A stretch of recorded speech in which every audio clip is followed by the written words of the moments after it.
Hello students. Last video lecture में हमने chapter 9 से कुछ बेसिक क्वेश्चंस कवर कर लिए थे on the base of one angle. आज की जो हमारी वीडियो बनने वाली है वो हमारे पास है टू एंगल्स के बेस को हम कवर करके चलेंगे। उस पर हमारे पास क्वेश्चन 6, 7, 8 एंड अप टू मतलब 15 क्वेश्चन तक हमारे पास जो है ना इसी बेस पे क्वेश्चन दे रखे सारे 15 है ना। हाँ 15 ही 15 तक, मतलब काफी क्वेश्चन है जो हमारे पास टू एंगल के बेस पे बनाए गए हैं। और अब हमें यही क्वेश्चंस को कवर करके चलना है। क्या करना है, क्या चीज हमें समझने के लिए है, वीडियो में लास्ट तक बने रहना ताकि ये चीज आपको प्रॉपरली समझ आए। 5 मार्क्स या फिर 4 मार्क्स में आपके एग्जाम में ये क्वेश्चन आने वाला है। पॉइंट क्या है? पॉइंट काफी इजी है बेटा, बस आपने थोड़ा सा ध्यान देने की जरूरत है और कुछ भी नहीं है।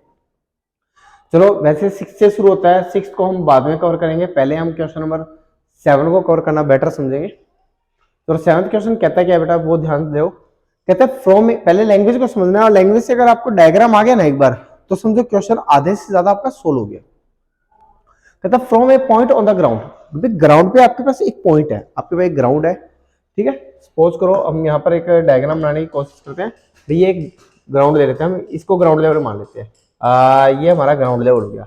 इस ग्राउंड लेवल पे कहते हैं from A point on the ground, यहां से आपका काम हो रहा है ग्राउंड के एक पॉइंट से।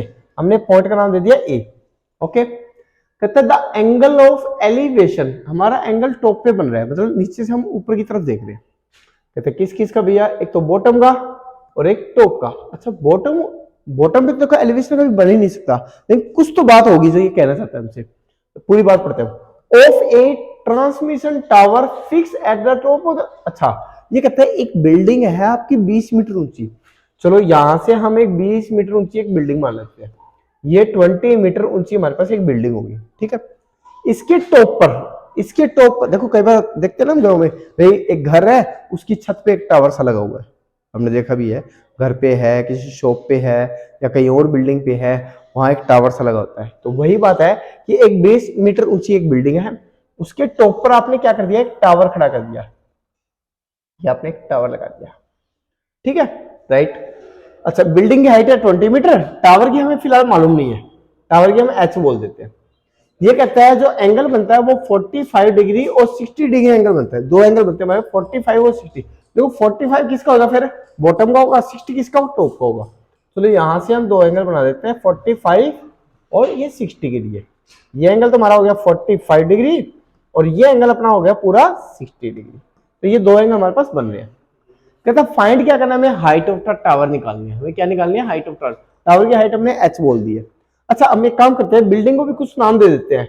ये हमने बिल्डिंग को नाम दे दिया BC और टावर वाले को नाम दे देते हैं CD। टावर को नाम दे दिया हमने CD। अब यहां से दो ट्रायंगल हम कौन कौन सी लेके चलेंगे वो देखो। ये बना हमारा राइट एंगल। अब हमने पिछले क्वेश्चन में ये जाना कि जो भी वर्क होता है वो हमारे पास राइट एंगल पे काम होता है, इसके अलावा कहीं और नहीं होता। तो हमारे पास यहाँ ट्रायंगल कौन कौन सी दिख रही है, देखो भैया मेरे को तो ट्रायंगल ये दिख रही है। एक तो ABC दिख रही है, एक ट्रायंगल मेरी ABDB दिख रही है और तीसरी ट्रायंगल मेरे को ACDB दिख रही है। लेकिन इन तीनों में दो ही ट्रायंगल ऐसी है जो 90 के एंगल को परफॉर्म कर रही है, बाकी जो तीसरी ट्रायंगल है वो 90 को परफॉर्म नहीं कर रही।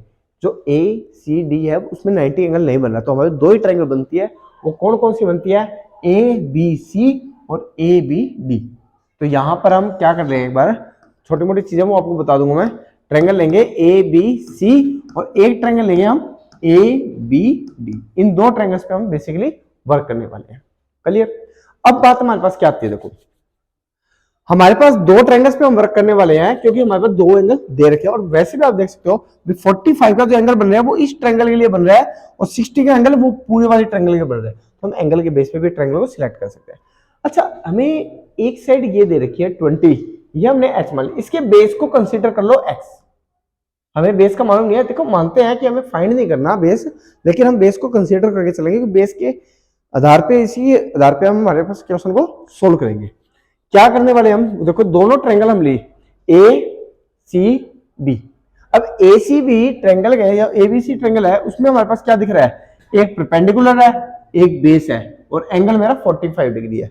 अगर हम इस ट्रायंगल को गौर करें तो हमारे पास क्या आ रहा है, बेस इसका x आ रहा है, ये हमारे पास 20 आ रही है, एंगल मेरा 45 डिग्री आ रहा है। तो मैं क्या देख रहा हूँ, मैं क्या मैं लगा सकता हूँ ट्रिग्नोमेट्री? सर बिल्कुल अप्लाई कर सकते हैं। तो ट्रिग्नोमेट्री क्या कहती है कि tan 45 डिग्री यानी कि tan थीटा किसके बराबर होता है? सर परपेंडिकुलर बाय बेस, पंडित पर साथ लगा देंगे हम। तो परपेंडिकुलर बेटा मेरे पास कितना आता है? 20, बेस कितना आता है? x। tan 45 की वैल्यू कितनी होती है? सर 1 होती है, तो ये हुआ 20/x। तो क्या आपको x की वैल्यू मिल गई यहां से? सर बिल्कुल मिल गई हमारे पास। वो कितने आ गई? 20। कब आपके माइंड में थोड़ा सा ये भी चल रहा होगा, सर हमने बेस लिया ही क्यों है, वो आगे आपको समझ आएगा क्यों लिया है। यहां से देखो, अगर हम सिर्फ एक ट्रायंगल लेते तो ये हमारे पास होती, तो यहाँ पर तो हमारे पास कोई चीज होती नहीं। अकेले एक साइड और एंगल के बेस पे फाइंड किसको करें? कुछ तो फाइंड करना पड़ेगा ना, तो वो चीज हमने माननी पड़ी। तो इसीलिए हमारे पास यहाँ x माना और ये चीज आ गई। अब दूसरी ट्रायंगल में मेरे को क्या दिख रहा है, और बाकी प्रॉपर जो एग्जाम में लिखना है तरीका वो भी मैं आपको एक्सप्लेन कर दूंगा। इसके अंदर सेकंड साइड में क्या करेंगे हम? सेकंड साइड में हम क्या करते हैं, दूसरी ट्रायंगल कौन है? A B D. अब ए बी डी ट्रायंगल के ऊपर जब आप tan थीटा अप्लाई करोगे तो tan 60 डिग्री आएगा। क्यों? क्योंकि एंगल 60 का बनता है। इक्वल टू क्या होता है? परपेंडिकुलर। तो यार इसका परपेंडिकुलर कितना है? BD है सर। BD कितना है? 20 प्लस h है, क्योंकि 20 में h जुड़ करके टावर तो बिल्डिंग के ऊपर है ना, तो एक्स्ट्रा ऐड होएगा। 20 प्लस h डिवाइड में कितना है? x। डिवाइड में कितना है? x। बेस कितना हुआ? x हुआ। tan 60 का मान कितना होता है मेरे पास? √3 होता है ना। tan 60 हुआ √3, तो ये कितना हो गया? 20 प्लस h अपॉन में कितना हुआ? x। क्रॉस मल्टीप्लाई कर दो, तो यहां से कितना आया? √3x equal to 20 plus h। क्या आपके पास x की वैल्यू रखी हुई है? सर बिल्कुल रखी हुई है। x की वैल्यू कितनी है? 20 है। क्या हम यहाँ वैल्यू पुट करके h की वैल्यू निकाल सकते हैं? सर आराम से निकल जाएगी। कितनी आ जाएगी? ये आ गया 20√3 इक्वल टू कितना हुआ? 20 प्लस h। तो क्या h की वैल्यू आ गई हमारे पास? सर अब 20 को इधर ले जाओ, तो ये हुआ 20√3 माइनस 20। क्या 20 कॉमन आ रहा है? कॉमन आ रहा है। ये कितना हुआ? √3 माइनस 1 इक्वल टू h। तो यहां से हमने h यानी कि उसकी जो हाइट ऑफ द टावर है वो कैलकुलेट कर ली। तो क्वेश्चन में करना क्या है, आपको एक डायग्राम बनाना है। सबसे पहले क्वेश्चन की लैंग्वेज को समझते हुए कि एंगल कैसे बन रहे हैं। यहाँ पर एंगल एलिवेशन बन रहे थे, लेकिन हमने देखा भी एलिवेशन तो बॉटम पे कभी बनता नहीं, तो कुछ तो लॉजिक मिलेगा अगला दे रहा है। तो उसने क्या किया, टावर को किसी बिल्डिंग पे शिफ्ट कर दिया। टावर किसी बिल्डिंग के ऊपर है, हमने अलग से मान ली एच आई। बेस को हम कंसीडर करके चलेंगे, क्योंकि बेस के बिना हम क्वेश्चन को सोल्व नहीं कर पाएंगे। टू एंगल्स वाले क्वेश्चन में हमें बेस की जरूरत पड़ेगी। काफी जगह कह देते हैं भी बेस फाइंड करना है, लगभग हाइपोटेसिस पे काम नहीं होता इसके अंदर। ज्यादातर परपेंडिकुलर और बेस पे 99% आपके वर्क चलते हैं। बाकी चैप्टर के अंदर 100% इसी पे वर्क है, तो उसी के आधार पे हमने क्वेश्चन को सोल्व करके चलना है। टू एंगल्स में 99.99% आपके पास जो एंगल लगेगा वो tan थीटा ही लगेगा। उसी के बेस पे आपके क्वेश्चन सोल्व होंगे। आपने दो ट्रायंगल कंसीडर करनी है, दोनों ट्रायंगल के बेस पे उन्हें क्वेश्चन को मूव करना। अब इसके अंदर जो एग्जाम में लिखने के लिए आप क्या क्या डिस्क्राइब करोगे, आपने छोटी छोटी जो चीजें माननी है वो आप लिखोगे कि लेट BC, BC किसको प्रेजेंट कर दिया है? The height of the building. तो हम लिख देंगे height of the building BC equal to कितनी होगी? 20 मीटर। उसके बाद में CD किसको प्रेजेंट कर दिया है? आपके पास टावर की हाइट को। तो हम कहते हैं height of tower, let height of the tower, वो कौन है? CD इक्वल टू कितनी हो जाएगी मेरे पास? H। कंसीडर यानी लेट करेंगे हम the base, the sorry distance between the building and the ground point कौन है? BA, वो कितना हो जाएगा? X metre. तो ये तीनों चीजें जो हमने लेट की है, जो हमें गिवन था, वो हमने उसको लिख के देना है, डिस्क्राइब करना है कि वो कौन है, क्या है। जब तीनों डिटेल आप लिख दोगे देन अकॉर्डिंग टू क्वेश्चन हम दोनों ट्रायंगल सोल्व करेंगे, और आफ्टर कैलकुलेशन के बाद हमें जो चीज मांगी गई है वो हमें रिसीव हो जाएगी। तो ये एक फॉर्मेट रहेगा हमारे पास इस तरह के क्वेश्चन को सोल्व करने का। अब बाकी के क्वेश्चन क्या कहते हैं हमें वो चीज देखनी है, और उसी के बेस पे हमें चलना है। बिल्कुल इजी सा कंसेप्ट है, इसमें कहते हैं कोई मुश्किल वाली चीज होगी, कोई भी ऐसी चीज नहीं है जो मुश्किल वाली हो। अब नेक्स्ट वाले में देखो, अब ये स्टैचू है एक, अच्छा 1.6 मीटर टाल एक स्टैचू आपके पास खड़ा है। कोई भी आपने मान लो जैसे कोई मूर्ति सी खड़ी है आपके पास, वो 1.6 मीटर लंबी है।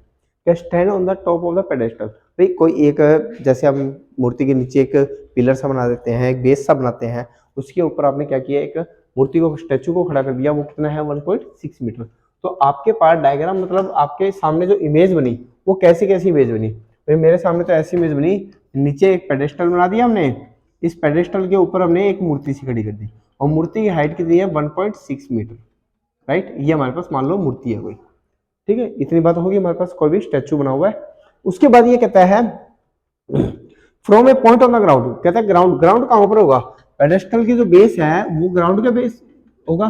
कहता है ग्राउंड के एक पॉइंट से हमने क्या करना है, कहता है from A point on the ground the angle of the elevation, वही है कि नीचे से वो ऊपर की तरफ देख रहा है हमारे पास, कहां बना रहा है, the angle of the top of the statue is 60, भाई यहां से वो स्टैचू के टॉप पे जब देखता है तो उसका एंगल कितने का बना, 60 डिग्री का, ठीक है भाई, ये इसने एंगल बनाया 60 का। उसके बाद कहता है and the form from the same point on the angle of elevation to the top of the pedestal, अब पेडेस्टल के टॉप पे बोल दो या फिर आपके स्टैचू का बॉटम बोल दो, दोनों बात वही सेम, पीछे वाला क्वेश्चन हो गया बिल्कुल एज इट इज। तो ये जो एंगल बन रहा है अब की बार, पहले कितने का बन रहा था 60 का, अब इसका एंगल कितने का बना 45 डिग्री का, ये एंगल बना 45 डिग्री का। उसके बाद find the height of the pedestal, हमें पेडेस्टल की हाइट बतानी है, यानी कि हमसे ये वाली हाइट पूछी गई। अब पिछले क्वेश्चन में और इस क्वेश्चन में सिर्फ और सिर्फ मेरे हिसाब से जो अंतर पड़ा है वो इतने पड़ा है, उसमें पहले ये वाली हाइट पूछी थी, ये गिवन थी, बिल्डिंग वाली गिवन थी, उसमें टावर की पूछ ली, इस बार टावर वाली गिवन है, अच्छा बिल्डिंग वाली पूछ ली है। दोनों डायग्रामों को कंपेयर किया जाए तो वो दोनों सेम चीज को प्रेजेंट कर रहे हैं और सेम पैटर्न से दोनों सोल्व होंगे।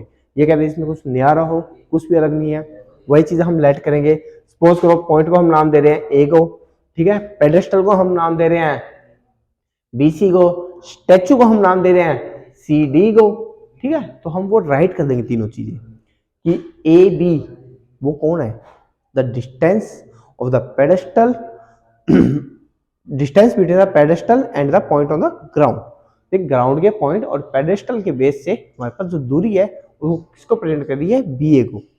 अच्छा बीसी किसको प्रेजेंट कर दिया है, BC is the height of the pedestal, वो लेट कर लिया हमने एच।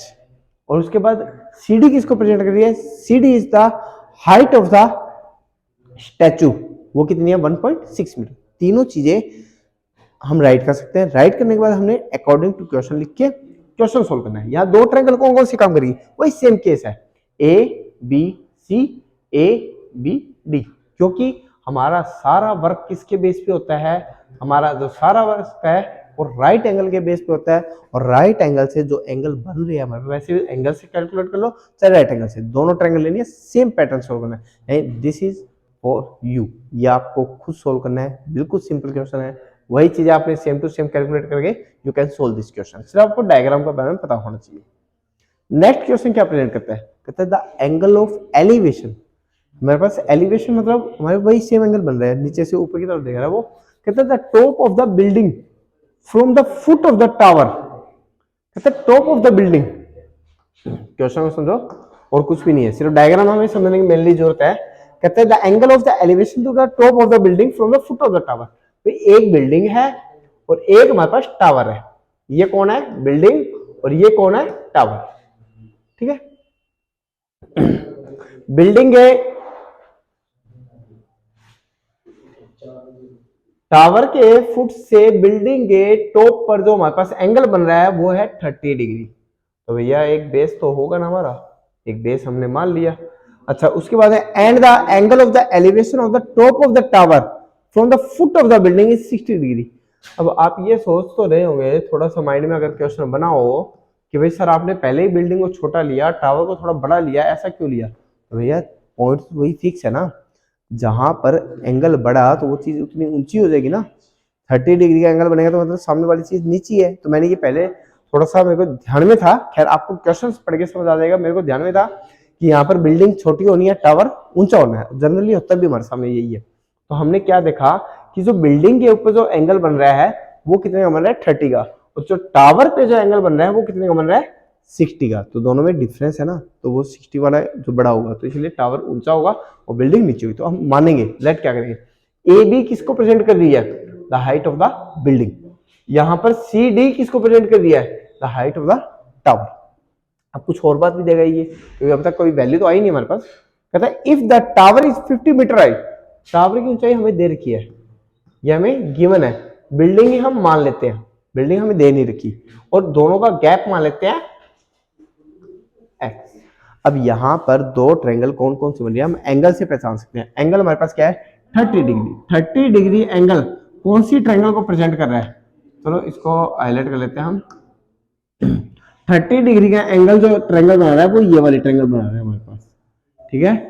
और जो 60 का एंगल है वो कौन से वाले ट्रायंगल बना रहा है हमारे पास, 60 का एंगल ये वाली ट्रायंगल बना रहा है हमारे पास, ठीक है। तो दोनों ट्रायंगल हमें अलग अलग हाईलाइट हो रही है। दोनों ट्रायंगल्स को हम लेके सोल्व करना है, वही किसी बेटा tan थीटा। तो हमारे पास करना क्या है, आपने एक नया पेज लेके दोबारा से डायग्राम बना लेते हैं, वहां पर हम सोल्व कर लेते हैं इसको पूरे को।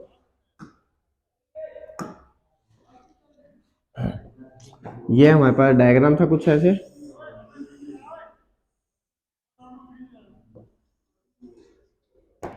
ए बी सी डी, ये एंगल हो गया हमारे पास 30 डिग्री, ये हुआ 60 डिग्री, ये थी हमारे पास 50 मीटर, और इसको माना हमने h, और बेस को हमने कंसिडर किया एज ए x।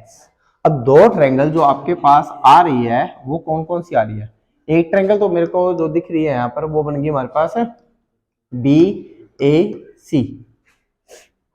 कौन सी ट्रायंगल होगी, बी ए सी, जिसके ऊपर एंगल कितने का बन रहा है 30 डिग्री का। अच्छा, दूसरी वाली ट्रायंगल मेरी कौन सी बन रही है, डी सी ए। कोशिश रखें कि जो 90 एंगल है वो सेंटर में रहे आपका। तो यहां पर बी ए सी ट्रायंगल के अंदर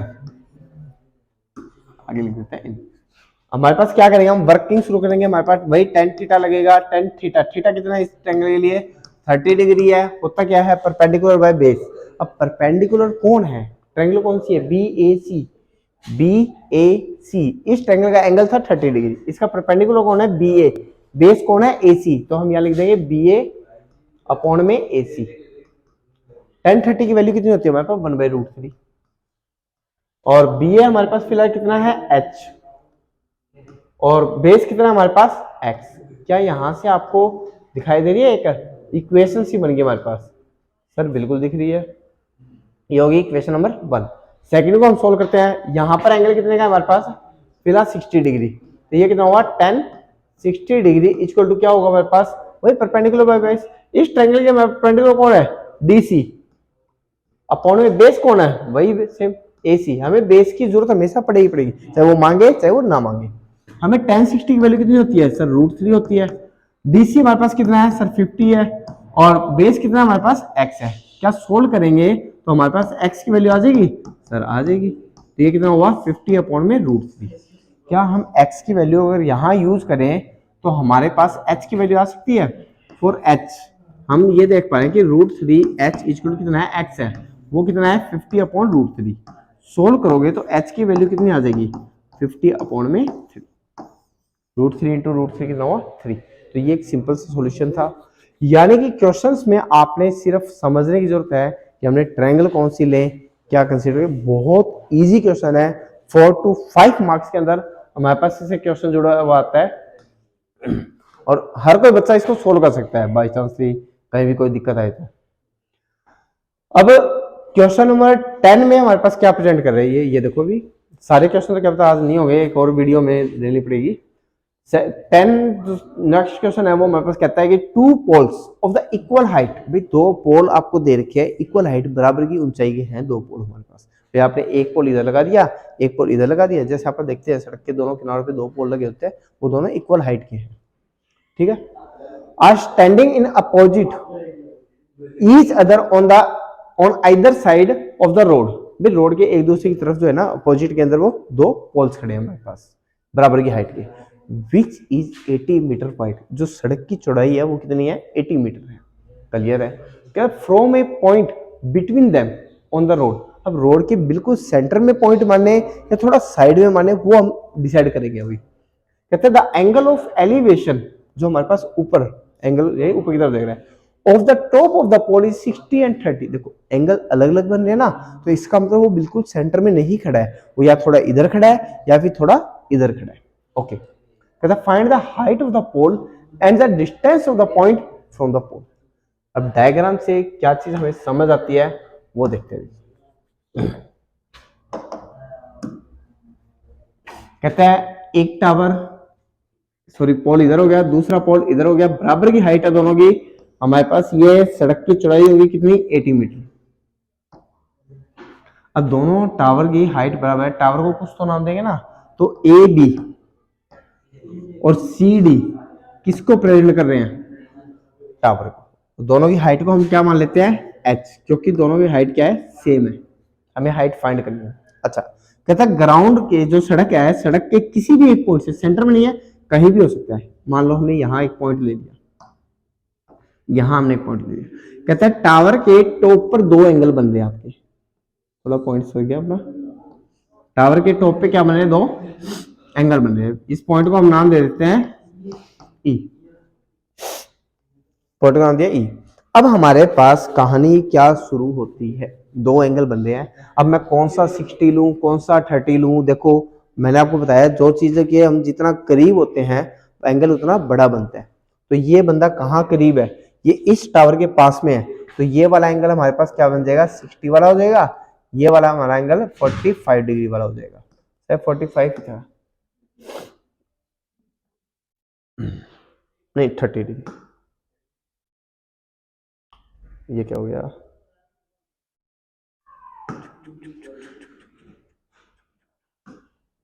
डायग्राम और कट गया।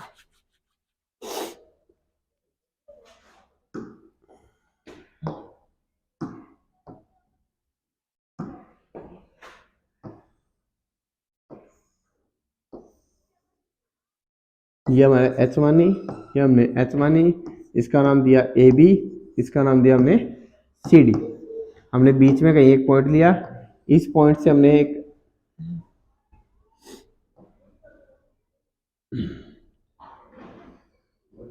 मिला दिया और इसको नाम दिया हमने ई। पूरी जो ये डिस्टेंस है वो कितना था, 80। अब ये वाला एंगल कितना हो गया, 60, और ये एंगल हो गया हमारा 30। ये दो एंगल हो गए। अब दो ट्रायंगल आपको दिखाई दे रही है, एक तो A B E, C D E, ये दो ट्रायंगल में हम वर्क करेंगे बेसिकली। तो दोनों ट्रायंगल को हम लिख लेते हैं ट्रायंगल ए बी ई, और दूसरे वाले हम ट्रायंगल लिख देते हैं सी डी ई। इन दो ट्रायंगल पे हमें बेसिकली वर्क करना है। लेकिन हमारे पास जो ये डिस्टेंस नहीं दे रखे अलग अलग, हम क्या कर लेते हैं, हमें पूरी दूरी कितनी है, 80 है, तो हम अगर इस दूरी को x मान लें, अगर हम इसको x कंसीडर करते हैं, तो रिमेनिंग दूरी कितनी हो जाएगी, हमारा डिस्टेंस कितना हो जाएगा, 80 माइनस एक्स, क्योंकि पूरी कितनी है 80, तो दोनों का सम वापस 80 आना चाहिए। तो ये कितनी हो जाएगी, 80 माइनस एक्स। यह हम पहले कंसीडर करेंगे सारी चीज, कौन किसको क्या प्रेजेंट कर रहा है, वो चीज जो लेट की हमने वो मान लेंगे। देन क्वेश्चन सॉल्यूशन क्या बनता है हमारे पास, दोनों ट्रायंगल के अंदर वही tan थीटा, tan कितना एंगल हमारे पास 30 डिग्री, 30 डिग्री के अंदर परपेंडिकुलर बाय बेस। परपेंडिकुलर किसको प्रेजेंट कर रहा है यहाँ पर, ए बी को, बेस कौन है यहाँ पर, बी ई। tan 30 की वैल्यू कितनी होती है हमारे पास, 1/√3, और ए बी हमारे पास कितना है h, और बेस कितना है हमारे पास x। तो क्या हमारे पास वही सेम एक इक्वेशन बन जाएगी यहाँ से, बिल्कुल, ये होगी इक्वेशन 1। अब सेकंड को हम बनाने की कोशिश करते हैं। सेकंड में हमारे पास एंगल कितने का है, 60 डिग्री का एंगल है, और परपेंडिकुलर के रूप में हमारे पास कौन काम कर रहा है, सी डी, और बेस के रूप में हमारे पास कौन काम कर रहा है, ई डी। अब tan 60 की वैल्यू कितनी होती है हमारे पास, √3, और सी डी हमारे पास कितना है, h, और ई डी हमारे पास कितना है, 80 माइनस एक्स। अब हम क्रॉस मल्टीप्लाई करेंगे तो हमारे पास जो वैल्यू बनेगी वो क्या बनने वाली है। मैं एक काम करता हूँ, जो √3 है उसको h को गिफ्ट कर देता हूँ मैं, तो ये हमारे पास h के पास चला जाए तो √3, h/√3, ये इक्वेशन नंबर होगी 2। फ्रॉम 1 एंड 2, फ्रॉम क्या करेंगे हम, 1 एंड 2। अब 1 और 2 को मिला के हमारे पास क्या बनेगा, ये x की वैल्यू है, x की वैल्यू यहाँ पुट हो जाएगी, चाहे h की वैल्यू पुट कर दो, चलो h की निकाल दो यहाँ से, बेटर रहेगा हमारे पास। h की वैल्यू कितनी आ रही है, x/√3, थोड़ा सा इजी हो जाएगा हमारे पास, और कुछ नहीं है। h/√3 वो यहाँ पुट कर देंगे हम, 80 minus X equal to, h की वैल्यू कितनी होगी, x/√3, और बाय में पहले से कौन था, √3। थोड़ी सी कैलकुलेशन को इजी करने के लिए हमने सिर्फ इस वैल्यू को शिफ्ट किया है, बाकी हम दोनों में से कोई भी वैल्यू शिफ्ट कर सकते हैं, कोई बड़ी बात नहीं है। तो यहाँ पर हुआ x/3, कर दे हम, 3 को इधर ले जाए तो कितना हो गया 240 माइनस 3x इक्वल टू कितना हुआ x। तो यहां से 240 इक्वल टू कितना हो जाएगा 4x। तो x की वैल्यू क्या आ जाएगी हमारे पास, एक आ जाएगी। x की वैल्यू कितनी आ गई 60, हमें x की वैल्यू कितनी मिलेगी 60। यानी कि हमारे पास ये जो डिस्टेंस है वो कितने हैं 60 मीटर है, तो बाकी बचा वो कितना आया 20 मीटर। क्या हम h की वैल्यू भी निकाल सकते हैं, बिल्कुल निकाल सकते हैं। h की वैल्यू को हम यहाँ पुट कर देंगे x की वैल्यू को, तो यहाँ से h की वैल्यू कितनी आ जाएगी 60 अपॉन में √3। अच्छा कई कहते हैं सर हमें बाय में √3 को नहीं रखना, तो बाय में सर अगर √3 नहीं रखना तो हम √3 से क्या कर देंगे मल्टीप्लाई कर देंगे, और हमारे पास ऊपर तो आ जाएगा √3 और नीचे हो जाएगा 3, और जब 3 से कट करेंगे तो ये आ गया 20। तो ये कितना हो गया हमारे पास 20 √3, हम ये भी लिख सकते हैं। तो ये हमारे पास वैल्यू आ गई उसकी हाइट ऑफ द टॉप। अब क्वेश्चंस में इतनी बात तो समझ आ गई होगी कि हमने करना क्या है। हमारे पास एक सिंपल सी वैल्यू दे रखी होगी, हमें एक लैंग्वेज जो दे रखी है उस लैंग्वेज के अकॉर्डिंग डायग्राम बनाना है। डायग्राम के बाद में आपने सिर्फ वैल्यूज tan थीटा में सोल्व करनी है। काफी इजी कंसेप्ट है, 4 to 5 मार्क्स के लिए आपके एग्जाम में पूछे जाने वाला क्वेश्चन है। इसके कुछ एक क्वेश्चन बाकी रह जाएंगे आज के लिए, वो हम नेक्स्ट वीडियो में कवर करेंगे।